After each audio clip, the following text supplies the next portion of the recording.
Queridos amigos e amigas, rezando com a Palavra de Deus, domingo, 12 de setembro. Como setembro é bonito! Cada dia é um dia especial. Olha só, se a primavera começa dia 22, hoje é dia 12, daqui 10 dias a primavera. Mas olha só, primavera já começou. Os sabiás ensaiam as suas orquestras. Vai dar sinfonia, os ipês já floresceram, a natureza está mais viva, mais cheia de vida, de colorido, é tão bonito. As abelhas estão trabalhando em 2 turnos, se não em 3, brincando um pouco, de ver como é bonito tudo isso. Por isso, iniciemos nosso encontro dominical, em nome do Pai, do Filho e do Espírito Santo. Amém. A palavra de Deus deste domingo é de Marcos, capítulo 8, versículos de 27 a 35. Marcos, capítulo 8, versículos de 27 a 35.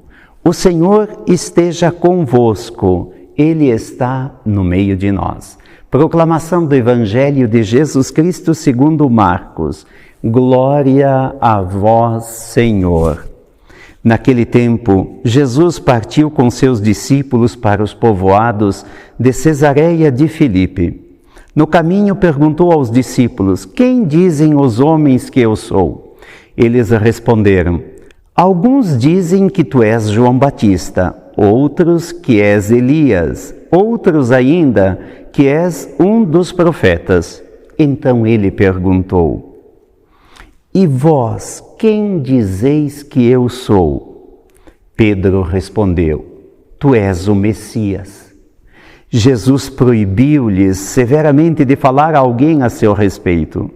Em seguida começou a ensiná-los dizendo que o Filho do Homem devia sofrer muito, ser rejeitado pelos anciãos, pelos sumos sacerdotes e doutores da lei. Devia ser morto e ressuscitar depois de 3 dias. Ele dizia isso abertamente. Então Pedro tomou Jesus à parte e começou a repreendê-lo. Jesus voltou-se, olhou para os discípulos e repreendeu a Pedro, dizendo: vai para longe de mim, Satanás. Tu não pensas como Deus e sim como os homens. Então chamou a multidão com seus discípulos e disse: se alguém me quer seguir, renuncie a si mesmo, tome a sua cruz e me siga, pois quem quiser salvar a sua vida vai perdê-la, mas quem perder a sua vida por causa de mim e do Evangelho vai salvá-la.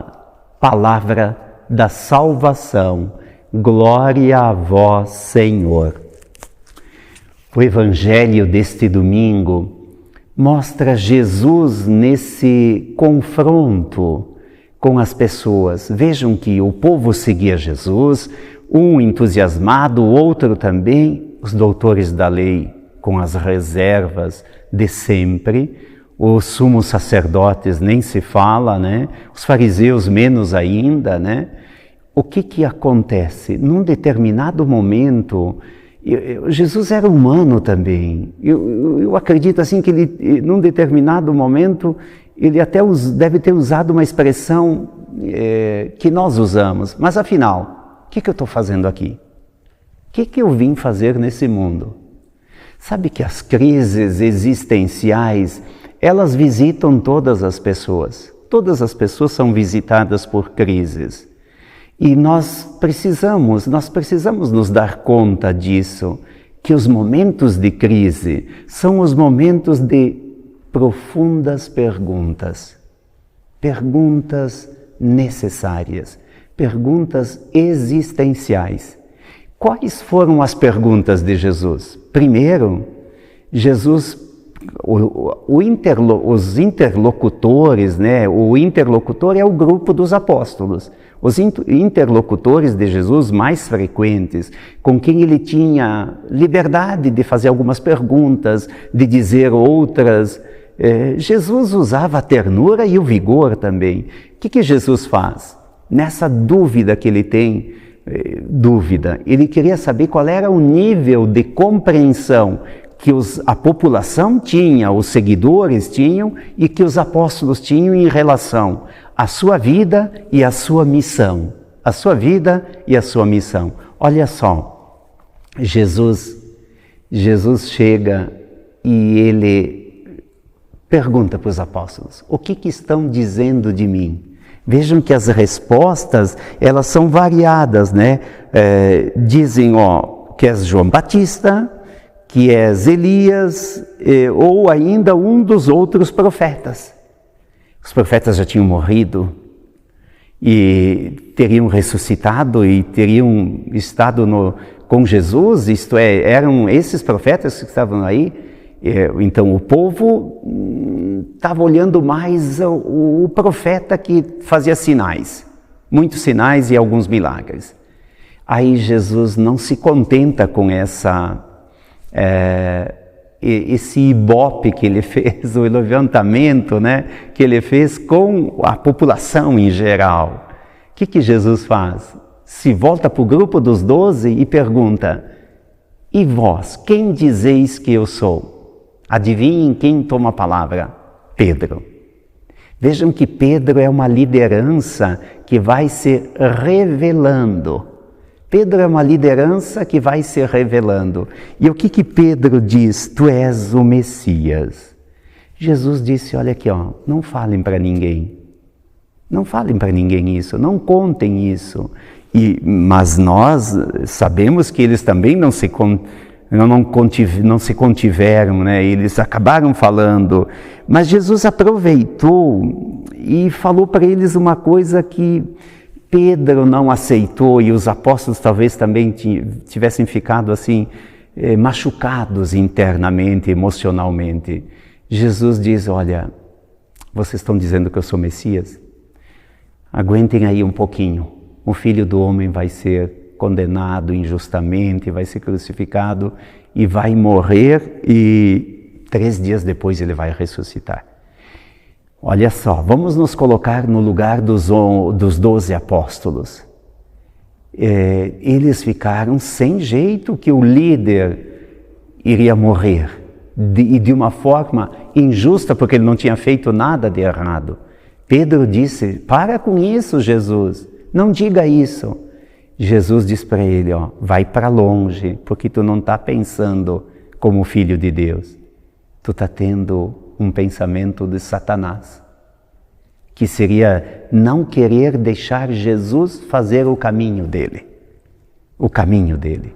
E Jesus veio para esse mundo para traçar um caminho, para viver um caminho, para ser o caminho. E aí que Jesus diz, olha, quem quiser me seguir. Jesus deixa claro que ele vai passar pela cruz. E aí ele diz, quem quiser me seguir tem que renunciar a si mesmo, tomar cada dia a cruz e segui-lo. Olha só, tomar cada dia a cruz e ir em frente. A cruz pesa, a cruz dói, a cruz é desconfortável. E ter que pegar a cruz para ser Jesus, seguir Jesus, nossa, isso é exigente, muito exigente, mas Jesus não abre mão. Esse é o caminho. E nós, 2000 anos depois, estamos aqui, rezando com a palavra de Deus, tentando viver. O que Jesus pede de nós? Primeiro ele pergunta, quem eu sou para você? Quem eu sou para vocês? E depois ele diz, olha, pegue a sua cruz. Todos os dias, tem gente que pega só de vez em quando a cruz. Nos outros dias só reclama da cruz. Pegue todos os dias a cruz. E renunciar a si mesmo, isto é, não te coloque como primeiro, não seja egoísta, não te coloque como primeiro e me siga. Pessoal, ser cristão é saber que nós temos um Deus por nós, mas ser cristão não é tão fácil. É preciso renunciar-se a si mesmo, tomar a cruz todos os dias e segui-lo, Que o Senhor nos dê esta força, esta coragem e, claro, que Ele nos plenifique na fé. Pai nosso, que estais nos céus, santificado seja o vosso nome. Venha a nós o vosso reino. Seja feita a vossa vontade, assim na terra como no céu. O pão nosso de cada dia nos dai hoje. Perdoai-nos as nossas ofensas, assim como nós perdoamos a quem nos tem ofendido. E não nos deixeis cair em tentação, mas livrai-nos do mal. Amém. Que o Senhor nos abençoe. Feliz domingo. O Senhor esteja convosco. Ele está no meio de nós. Sobre todos nós, desça a bênção de Deus, Pai, Filho e Espírito Santo. Amém. Paz e bem, santa alegria.